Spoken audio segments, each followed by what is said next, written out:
Hi, നമസ്കാരം. India block യോഗത്തിൽ രാഹുൽ ഗാന്ധി നടത്തിയ പ്രസംഗം കോൺഗ്രസ് വ്യാപകമായി പ്രചരിപ്പിച്ചിരുന്നു. കോൺഗ്രസ് പാർട്ടി എന്ന് പറയുന്നത് റെസിസ്റ്റൻസിന്റെ പാർട്ടിയാണെന്നാണ് രാഹുൽ ഗാന്ധി അവകാശപ്പെടുന്നത്.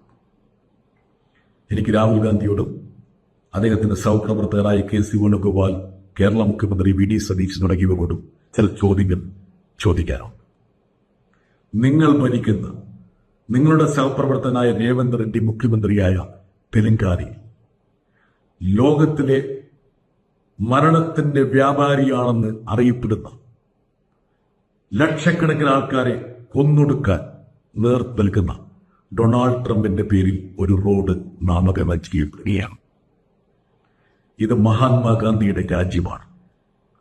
വിമോചന പോരാട്ടങ്ങളോട് ഐക്യദാർഢ്യം പ്രകടിപ്പിച്ച് മാനവികതയ്ക്ക് വേണ്ടി നിന്ന ഒരു ഇന്ത്യയുടെ മണ്ണിൽ ഒരു സംസ്ഥാനത്ത്, അതും ഒരു മുഖ്യമന്ത്രി, കോൺഗ്രസ് മുഖ്യമന്ത്രിയുടെ ആഭിമുഖ്യത്തിൽ സാമ്രാജ്യത്വം തന്റെ അവകാശമാണ്, കോളനി വാഴ്ച എന്ന് പറയുന്നത് പാശ്ചാത്യ ലോകത്തിന് എഴുതി കൊടുത്ത ഒരു അധികാരമാണെന്ന് ഇപ്പോഴും അവകാശപ്പെടുന്ന ഡൊണാൾഡ് ട്രംപിന്റെ പേരിൽ ഒരു റോഡ് നാമകരണം ചെയ്യപ്പെടുമ്പോൾ നിങ്ങൾ എന്ത് സന്ദേശമാണ് ഈ രാജ്യത്തിന് നൽകുന്നത്? ഇതേ രേവന്ത് റെഡ്ഡിയല്ലേ താൻ ഏറ്റവും കൂടുതൽ പ്രചോദനം ഉൾക്കൊള്ളുന്നത് ലോകത്തിലെ ഏറ്റവും പ്രധാനപ്പെട്ട നരഭോജിയായ ഹിറ്റ്ലറിൽ നിന്നാണെന്ന് പരസ്യമായി പ്രഖ്യാപിച്ചത്? ലോക ജനസംഖ്യയുടെ 3% തുടച്ചു നീക്കപ്പെടാൻ ഏറെക്കുറെ 8 കോടിയോളം ജനങ്ങളുടെ മരണത്തിന് വഴിവെച്ച് ഹിറ്റ്ലറുടെ ചെയ്തികളെ ന്യായീകരിക്കുന്ന, അദ്ദേഹത്തെ പ്രചോദനമായി കാണുന്ന ഒരു ഭരണാധികാരിയാണ് കോൺഗ്രസിന്റെ മുഖ്യമന്ത്രി എന്ന് പറയുന്നതിൽ നിങ്ങൾക്ക് ലേശം ഉറപ്പില്ലേ? 70 ലക്ഷത്തോളം ജൂതന്മാരെ ഗ്യാസ് ചേംബറിലേക്ക് അയച്ച ഒരു ഭരണാധികാരി. യഥാർത്ഥത്തില് നമ്മളെയൊക്കെ അമ്പരിപ്പിക്കേണ്ടതാണ്. നാളെ ഈ രേവന്ത് റെഡ്ഡി ഗോഡ്സെയുടെ പേരിൽ ഒരു റോഡ് നാമകരണം ചെയ്യില്ല എന്നതിന് എന്തെങ്കിലും ഉറപ്പുണ്ട്? യഥാർത്ഥത്തില് നാസി ജർമ്മനിയുടെ ക്രൂരകൃത്യങ്ങൾ മനസ്സിലാക്കണമെങ്കിൽ ഒരു സിനിമ മാത്രം കണ്ടാൽ മതി. ഷിൻഡ്ലേഴ്സ് ലിസ്റ്റ്, സ്റ്റീവൻ സ്പിൽബർഗ് സംവിധാനം ചെയ്ത ഒരു സിനിമ. ഷിൻഡ്ലേഴ്സ് ലിസ്റ്റ് പോലെ തന്നെ എന്റെ മനസ്സിനെ സ്വാധീനിച്ച ഒരു കവിതാ ശകലമുണ്ട്. നാസി ജർമ്മനിയിലെ കൂട്ടക്കുരുതിയെ അതിജീവിച്ച വിസ്തൃത കവിയായ പോൾ സെലാന്റെ കവിതയിലെ ഒരു വരിയാണ്. The thousand darkness of death bringing voice. കേരളത്തിന്റെ പ്രിയ കവിയായ ബാലചന്ദ്രൻ ചുള്ളിക്കാട് ആ ഒരു ശകലം, ആ ഒരു വാചകം മലയാളത്തിലേക്ക് പരിഭാഷപ്പെടുത്തിയിരുന്നു. മനോഹരമായ ഒരു പരിഭാഷയായിരുന്നു. മൃത്യുവാഹകമായ ശബ്ദത്തിന്റെ സഹസ്രാന്തകാരം എന്നാണ് ചുള്ളിക്കാട് ആ വരിയെ മലയാളത്തിലേക്ക് അർത്ഥവത്തായി തർജ്ജമ ചെയ്തു. 80ഓളം രാജ്യങ്ങളിലാണ് 2ാം ലോക മഹായുദ്ധത്തിന് ശേഷം അമേരിക്ക ഏകപക്ഷീയമായി ഇടപെട്ടു. 2 കോടി ജനങ്ങളുടെ എങ്കിലും മരണത്തിന് ഈ സൈനിക ഇടപെടലുകൾ വഴിവെച്ചു എന്ന് അമേരിക്കയിലെ ഫൗണ്ടേഷനുകൾ തന്നെ പ്രതിപാദിക്കുന്നുണ്ട്. Vietnam, Korea, Afghanistan, Syria, Iraq, എവിടെയാണ് അമേരിക്ക ഇടപെടാറ്?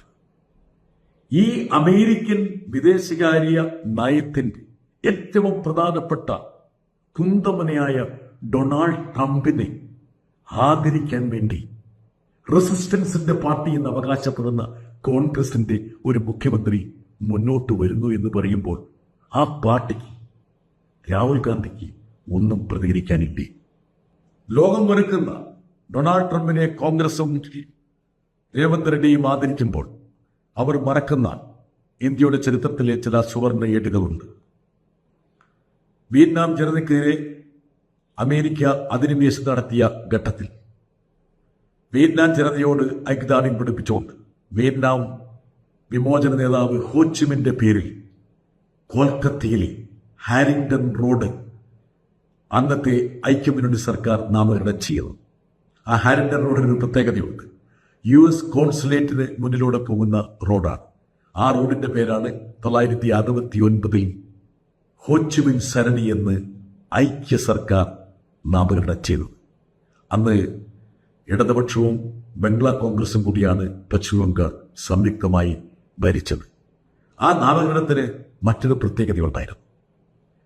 അമേരിക്കക്കാര് കോൺസുലേറ്റിലേക്ക് കത്തെഴുതുമ്പോൾ അവർ അധിനിവേശത്തിന് ഇരയാക്കുന്ന വിയറ്റ്നാമിന്റെ വിമോചന നേതാവ് ഹോച്ചിമിന്റെ പേര് ആ വിലാസത്തിൽ കാണിക്കേണ്ടി വന്നു. അതായിരുന്നു ഇന്ത്യയുടെ വിമോചന പ്രസ്ഥാനങ്ങളോടുള്ള ഐക്യദാർഢ്യത്തിന്റെ ഏറ്റവും പ്രധാനപ്പെട്ട ദൃഷ്ടാന്തങ്ങളിലൊന്ന്.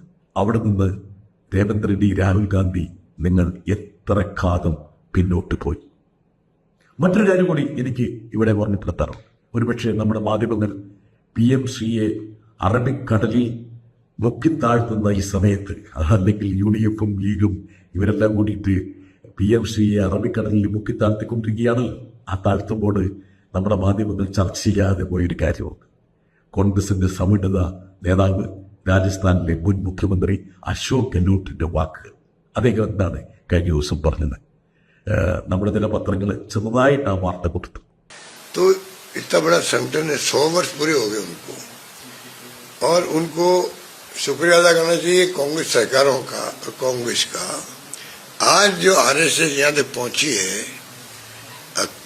अगर कांग्रेस का रवैया भी RSS और बीजेपी की तरह होता, अगर इनका अप्रोच वही होती जो आज अप्रोच पूरे मुल्क के साथ में है, तो RSS पनपती नहीं। 2 बार बैन किया इसको, गांधी की हत्या पर और बाद में इमरजेंसी पर। वहां पर बैन हटा दिया, माफी मांग ली थी। माफी तो कई बार मांग चुके हैं पहले भी, तो बैन हटा ही नहीं। कभी हमारी सरकारें बनी है केंद्र में, राज्यों में, तो हमारे ब्लड में नहीं है कि हम कोई टारगेट करें RSS के लोगों को। ये खुद जानते हैं, प्राइवेटली RSS से वालों पूछ लीजिए, वो कहेंगे साहब बीजेपी राज है, पर काम ज्यादा हमारे कांग्रेस राज में होते थे। आज ये जुमला राजस्थान के अंदर भी है। കോൺഗ്രസിന്റെ മൃദുഹിന്ദുത്വയാണ് RSSനെ വളർത്തിയത്. അതുകൊണ്ട് RSS കോൺഗ്രസിനോട് കടപ്പെട്ടിരിക്കുന്നു.